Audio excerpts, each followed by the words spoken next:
nở hông ta lỡ khi y bù khi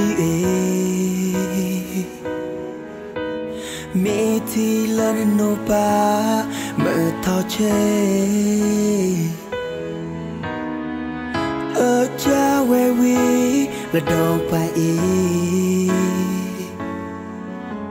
nở em đi giờ nó mẹ thì mà lo nở em giờ là khi mẹ bên đây nở ngóng thay ôn là ti để mê ti ba lâu ya cho cô anh đi nơi ga sẽ đâu ta nong quay nè em đó ya là khi thao xa lòng quay nơi ta nó mình đi phụ cha bây giờ mà sao mà nè thật là khói quý đồ nó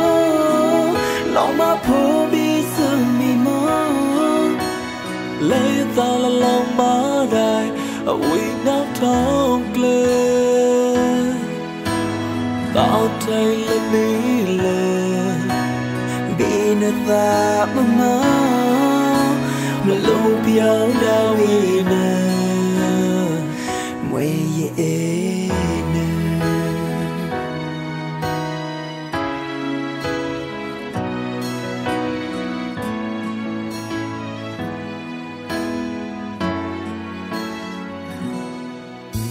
nè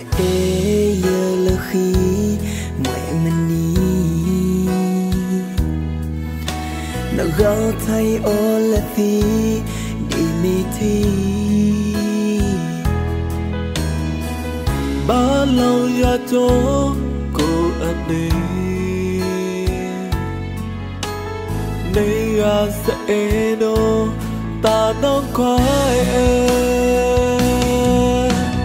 em đó ya là khi thao xa lòng quay nơi ta nó mình đi phụ cha bây giờ mà sao mà nè thật là khói quý đồ nó lòng mà phố bi sương mì mong lấy ta là lòng má đài quý nát thong klê tạo thay lên đi lệ bị nơi ta mà lâu biao đau vì nè mày dễ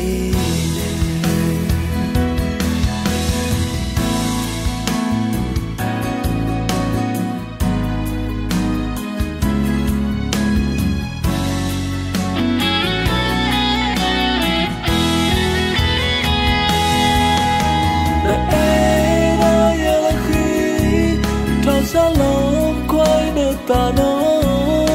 mình đi phụ cha bây giờ mà sao mà nè thật là khói quý đồ nó lòng mà phố bi sương mì mong lấy ta là lòng má đài quý nát thong klê tạo thay lên đi lệ bị nơi ta mà lâu biao đau vì nè mày dễ nè